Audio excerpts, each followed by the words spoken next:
ಚಿಕ್ಕಬಳ್ಳಾಪುರದಲ್ಲಿ ಭಾರೀ ಮಳೆಯಾಗುತ್ತಿದ್ದು ಕೆರೆಯಂತಾದ ಕಾಲೇಜುಗಳು ಕೆರೆಯಂತಾದ ಮಹಿಳಾ ಕಾಲೇಜು ಆವರಣದಲ್ಲಿ ಫಿಶಿಂಗ್ ಮಾಡ್ತಾ ಇದ್ದಾರೆ ಜನರು. ಕೆರೆಯಂತಾದ ನೀರಿನಲ್ಲಿ ಬಲೆ ಬೀಸಿ ಮೀನು ಹಿಡಿಯುತ್ತಿರುವಂತ ಜನ.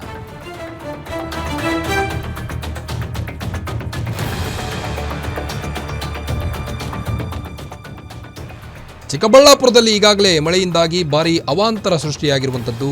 ಇನ್ನು ಹಲವಾರು ಸೇತುವೆಗಳು ಕೂಡ ಬಂದಾಗಿವೆ. ಇನ್ನು ಗ್ರಾಮಗಳ ಸಂಪರ್ಕ ಕೂಡ ಕಡಿತಗೊಂಡಿದೆ. ಇದರ ಮಧ್ಯೆ ಭಾರೀ ಮಳೆಯಿಂದಾಗಿ ಕೆರೆಯಂತಾದ ಕಾಲೇಜು ಜನರು ಹಿಡಿ ಶಾಪ ಹಾಕ್ತಿದ್ದಾರೆ. ಇದೇನಾ ಚಿಕ್ಕಬಳ್ಳಾಪುರದ ಅಭಿವೃದ್ಧಿ ಅಂತ? ಕೆರೆಯಂತಾದ ಮಹಿಳಾ ಕಾಲೇಜು ಆವರಣದಲ್ಲಿ ಫಿಶಿಂಗ್ ಮಾಡ್ತಾ ಇದ್ದಾರೆ ಜನ.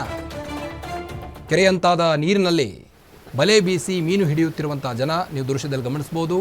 ಕಾಲೇಜು ಆವರಣದಲ್ಲಿ ಬಲೆಗೆ ಬಿದ್ದಂಥ 5 kg ತೂಕದ ಕೆರೆ ಮೀನು ಇದು. ಭಾರೀ ಮಳೆಗೆ ತುಂಬಿ ಹರಿಯುತ್ತಿರೋ ಹಳ್ಳದ ನೀರಿನಲ್ಲಿ ಮೀನು ಸಿಕ್ಕಾಕೊಂಡಿದೆ. ಮೀನು ಹಿಡಿಯುವ ದೃಶ್ಯ ನೋಡಲು ಜನರು ಮುಗಿಬಿದ್ದಿದ್ದಾರೆ ಗ್ರಾಮಸ್ಥರು. ಚಿಕ್ಕಬಳ್ಳಾಪುರ ನಗರದಿಂದ DC ಕಚೇರಿಯ ಬಳಿ ಇರುವಂಥ ಕಾಲೇಜಿದು. ಭಾರೀ ಮಳೆಯಿಂದಾಗಿ ರಸ್ತೆಗಳೆಲ್ಲ ಸಂಪೂರ್ಣ ಜಖಂಗೊಂಡಿವೆ. ಕೆರೆಯಂತಾದ ಮಹಿಳಾ ಕಾಲೇಜು ಆವರಣದಲ್ಲಿ ಜನ ಫಿಶಿಂಗ್ ಮಾಡ್ತಾ ಇದ್ದಾರೆ. ನೀವು ದೃಶ್ಯದಲ್ಲಿ ಗಮನಿಸ್ಬೋದು ಬಲೆ ಬೀಸಿ ಮೀನು ಹಿಡಿತಾ ಇರುವಂಥದ್ದನ್ನು.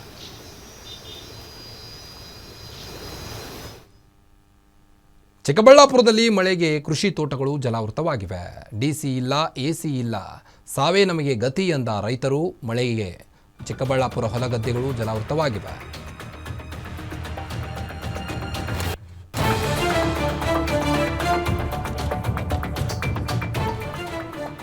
ಚಿಕ್ಕಬಳ್ಳಾಪುರದಲ್ಲಿ ಎಲ್ಲೆಲ್ಲೂ ಮಳೆ ಮಳೆ ಮಳೆ ಮಳೆಯಿಂದಾಗಿ ಜನರು ಪರದಾಡುವಂಥ ಪರಿಸ್ಥಿತಿ ಎದುರಾಗಿದೆ. ಈಗ ಚಿಕ್ಕಬಳ್ಳಾಪುರದ ಮಳೆಗೆ ಕೃಷಿ ತೋಟಗಳು ಕೂಡ ಜಲಾವೃತವಾಗಿದೆ. ಒಂದು ಕಡೆ ರಸ್ತೆಗಳು, ಇನ್ನೊಂದು ಕಡೆ ಕಾಲೇಜು ಆವರಣದಲ್ಲೇ ಮಳೆ ನೀರು ನುಗ್ಗಿದೆ. ಇನ್ನೊಂದು ಕಡೆ ಈಗ ಕೃಷಿ ತೋಟಗಳು ಕೂಡ ಜಲಾವೃತವಾಗಿರುವಂಥದ್ದು. DC ಇಲ್ಲ, AC ಇಲ್ಲ, ಸಾವೇ ನಮಗೆ ಗತಿ ಅಂತ ರೈತರು ಪರದಾಡ್ತಾ ಇದ್ದಾರೆ. ಇದೇನಾ ಚಿಕ್ಕಬಳ್ಳಾಪುರದ ಅಭಿವೃದ್ಧಿ ಅಂತ ಹಿಡಿ ಶಾಪ ಹಾಕ್ತಿದ್ದಾರೆ ಅಲ್ಲಿನ ಜನರು. ಮಳೆಗೆ ಚಿಕ್ಕಬಳ್ಳಾಪುರ ಹೊಲಗದ್ದೆಗಳು ಎಲ್ಲವೂ ಜಲಾವೃತವಾಗಿರುವಂಥದ್ದು. ಭಾರೀ ಮಳೆಗೆ ದ್ರಾಕ್ಷಿ, ರಾಗಿ ತೋಟಗಳು ಸಂಪೂರ್ಣ ಜಲಾವೃತವಾಗಿವೆ.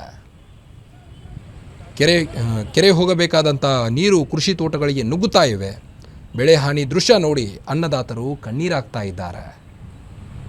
DC ಇಲ್ಲ, AC ಇಲ್ಲ, ಸಾವೇ ನಮಗೆ ಗತಿ ಅಂತ ರೈತರು ಕಣ್ಣೀರಾಗ್ತಾ ಇದ್ದಾರೆ.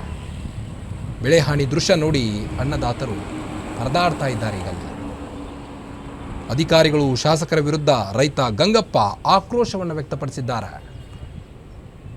ಯಾವ ರೀತಿ ಗದ್ದೆಗೆ ನೀರು ನುಗ್ಗಿದೆ ನೋಡಿ ನೀವು. ಭಾರೀ ಮಳೆಗೆ ದ್ರಾಕ್ಷಿ, ರಾಗಿ ತೋಟಗಳು ಸಂಪೂರ್ಣ ಜಲಾವೃತವಾಗಿವೆ.